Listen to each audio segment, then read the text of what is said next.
Taking Sigmund Freud's theory as a point of departure, Jean-Michel Rabaté's 2014 book, The Cambridge Introduction to Literature and Psychoanalysis explores the intriguing ties between psychoanalysis and literature. Thank you for tuning in to The Global Novel. I'm Claire Hennessy. With me today is Professor Rabaté. He is Professor of English and Comparative Literature at the University of Pennsylvania. Professor Rabaté has authored and edited more than 40 books on modernism, psychoanalysis, contemporary art, philosophy, and writers like Beckett, Pound, and Joyce. Since 2008, he has been a Fellow of American Academy of Arts and Sciences. Welcome, Jean-Michel. It's a great honor to have you on the show. Thank you very much, Claire. It's a pleasure to be here, and I'm glad to be able to dialogue with you so far away and meet so many of your listeners. Right. Well, to begin with, psychoanalysis in academia has a bad press overall. As you mentioned in the beginning of your book, if one plans to study, let's say, Hamlet's unconsciousness for his graduate school application, he's more likely to be turned down. The reason that psychoanalysis is often associated with bad, lazy, and unsophisticated reading is partly because of the fact that it has lost its appeal in the humanities since World War II and remains only strong at the view's margins. We're talking about film, art, gender, trauma, and cultural studies, right? Could you help us understand the origin of psychoanalysis, what it was, and how it fell out of the Academy's favor? Great. That's a great question. Thank you very much. Indeed, today the situation hasn't changed very much. It is true that in mainstream programs in English, comparative literature, nobody uses psychoanalysis directly to tackle authors. Why? Because it used to be extremely successful maybe 60, 70 years ago. And what it produced has been universally rejected because it was more, I would say, a psychobiographical approach to works, which means that works were seen as an extension of a personality with its neuroses, conflicts, expression. We don't do that anymore. um, we use biography, but differently as part of a multivalent context. And the example that everybody likes attacking is Marie Bonaparte's approach to Edgar Allan Poe.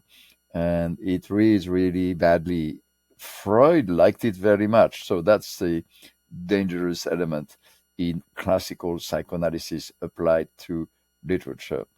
Uh, However, as you mentioned, one new resource is that so many slightly marginal domains like queer studies, gender studies, film studies, trauma studies, and so on use a different kind of psychoanalysis. And that is a good sign. Right. Well, why do literature scholars nowadays study Freud more than clinical psychologists? And how would you explain to a professional therapist if they wonder what psychoanalysis has to do with literature? Psychoanalysis has a lot to do with literature. I'm not saying it is a purely literary manifestation. That would be an exaggeration. However, I discovered that a very long time ago when I visited for the first time Freud's museum in London. What you discover when you see his library, which was enormous, is that what we call psychoanalysis, therapy, medical issues, is about 1/10 of his library. Mostly literature in many languages, comparative religion, Egyptology, and so many other things that would be like a humanist's library. It's not just Freud. He made it into a principle for the psychoanalysts belonging to his school. And here I think there's a huge difference between what I see in the United States and what I see in Europe, or let's say France, England, and so on, where most psychoanalysts are like Freud. That is, they keep on reading a lot of literature, theory, philosophy, and so on. Not so much in the United States. complicated history, different history, of course. But in the United States, you will find fewer psychoanalysts who will admit to reading a book a month or a week, like most of my French friends or British friends or German friends. So for Freud, it was, what did you gain? You gained a certain insight into human nature. You could do it in various ways, but he thought that by meditating, let's say on Shakespeare, since he loved Shakespeare and had memorized most of Shakespeare, you can understand things that you could understand in real life, but you would understand them more, I would say, stylized, faster, and better expressed somehow. So that's this intrinsic conception that psychoanalysis has to do with literature.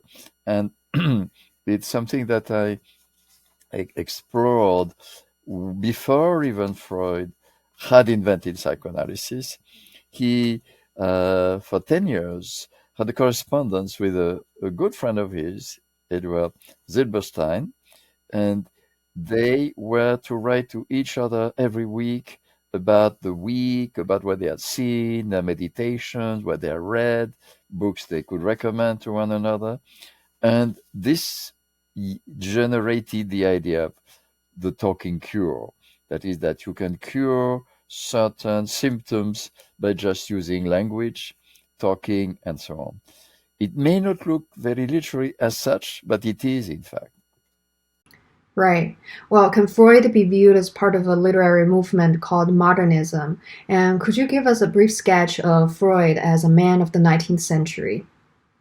Yeah, that's a great question. Actually, I'm just back from a big conference in Brooklyn called the Modernist Studies Association conference, where we study modernism under all its aspects. And of course, Freud is very often mentioned in those discussions, in those conversations.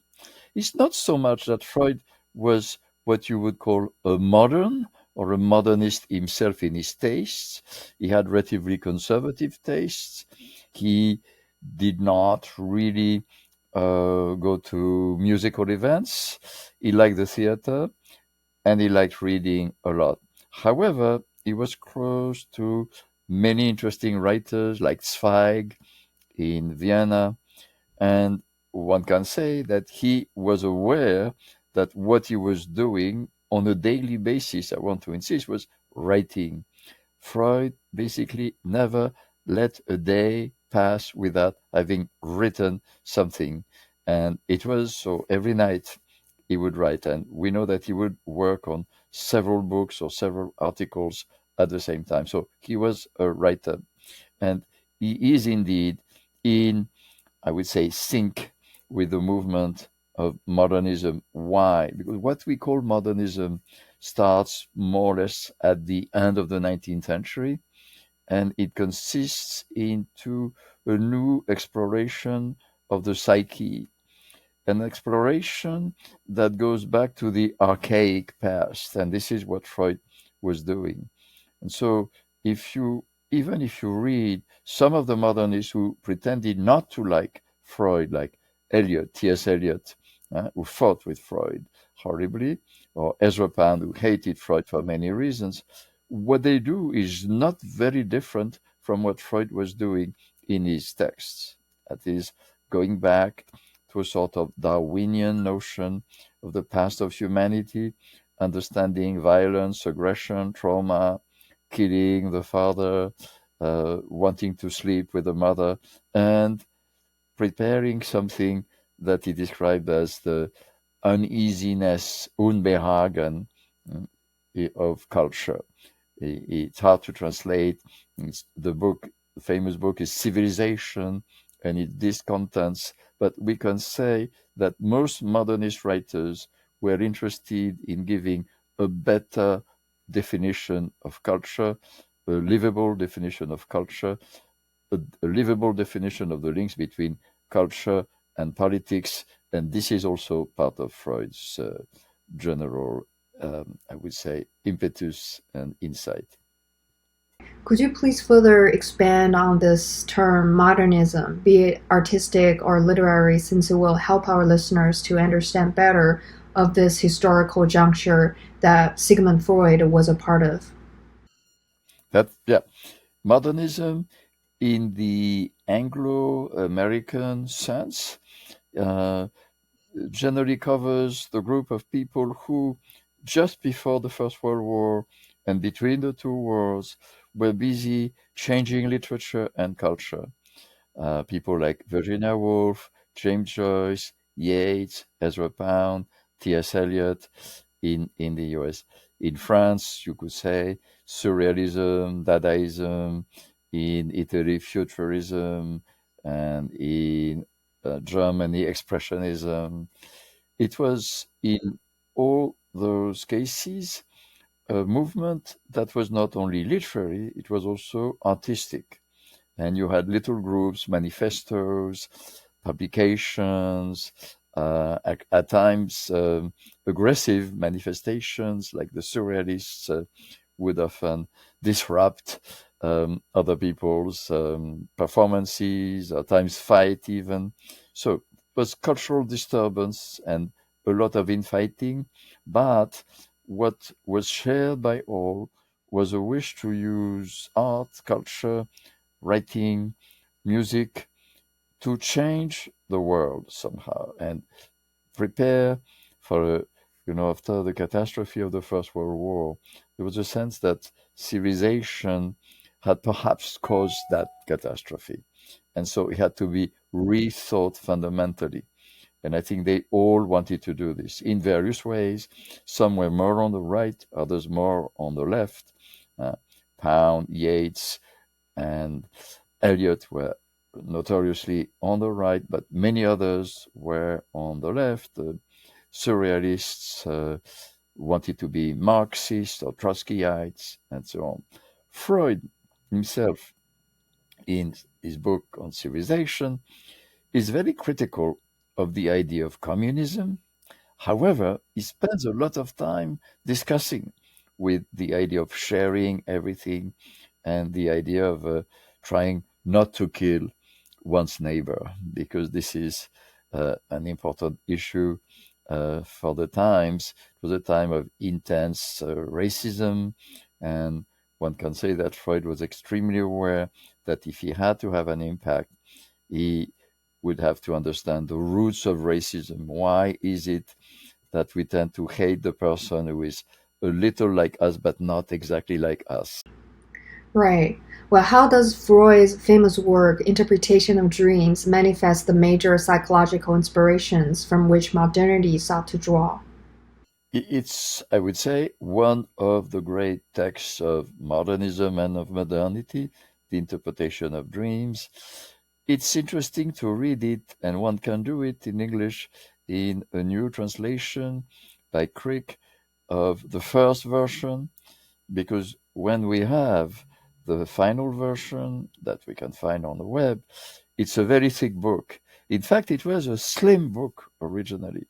And when you read the first version, you can see that it is much more a sort of disguised autobiography in which Freud uses so many of his own dreams and reveals so much about him. But he had the impression that he had found a principle to understand dreams.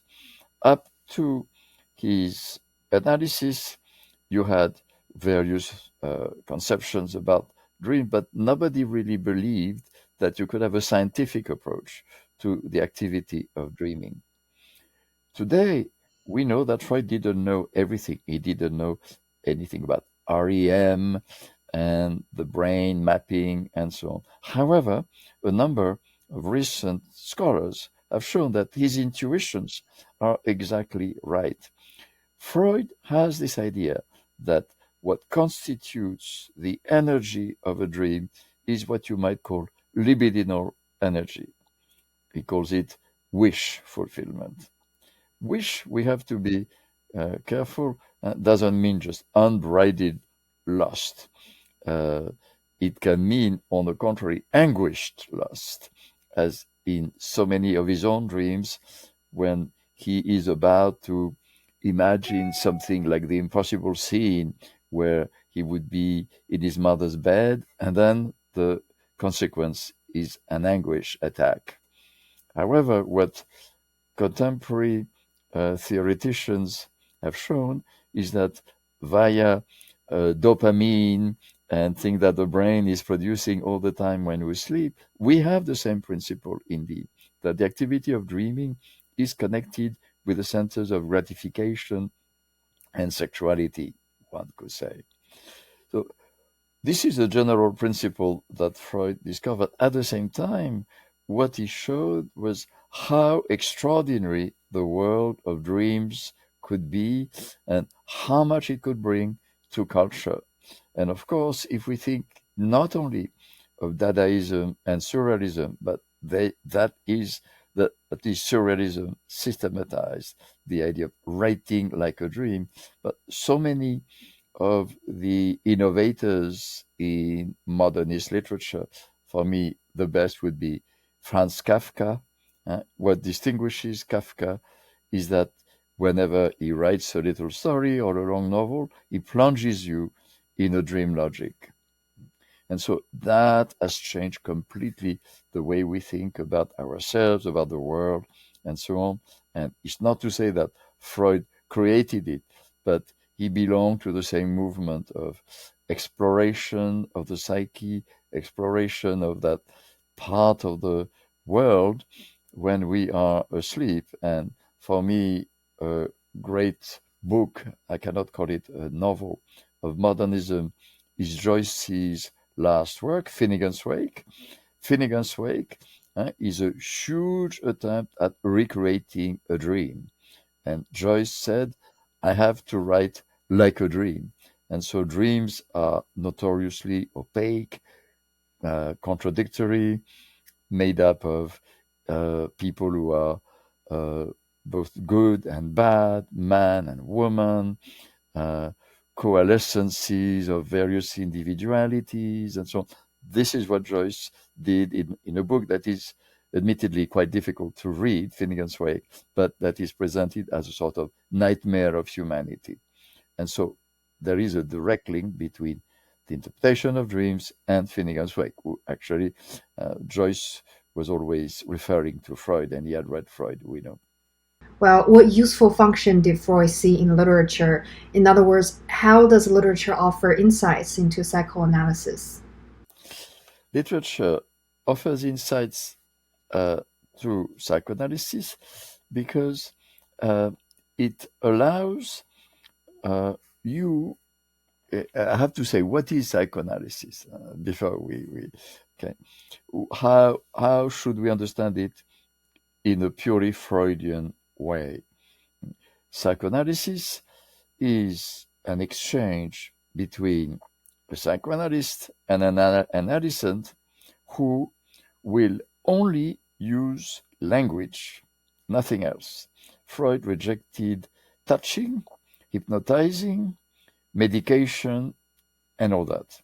So it means that for a number of months, maybe years, somebody will come at regular intervals, lie down on a couch, and speak without any censorship, letting anything come, and the psychoanalyst will say something or be silent and help and work with the patient. Literature, how does literature work? Okay, we read books, or we listen to books, or we can go to classes and so on. But why do we like literature? Generally, because it's a way of projecting ourselves into imaginary lives. For the moment, we are Stendhal's heroes, or we become so and so, and we can experience with Tolstoy Russia. Even if we've never been in Russia, we can go to Japan with Mishima, and so on. So it's kind of exercise of the imagination that generally has to be relevant enough so that we can project and enjoy and maybe understand a few things. So you see, in the way I describe those two processes, you can see that it has something in common. And for Freud, fundamentally, in many, many cases, he would say that he was surprised to see in authors he was reading next to him intuitions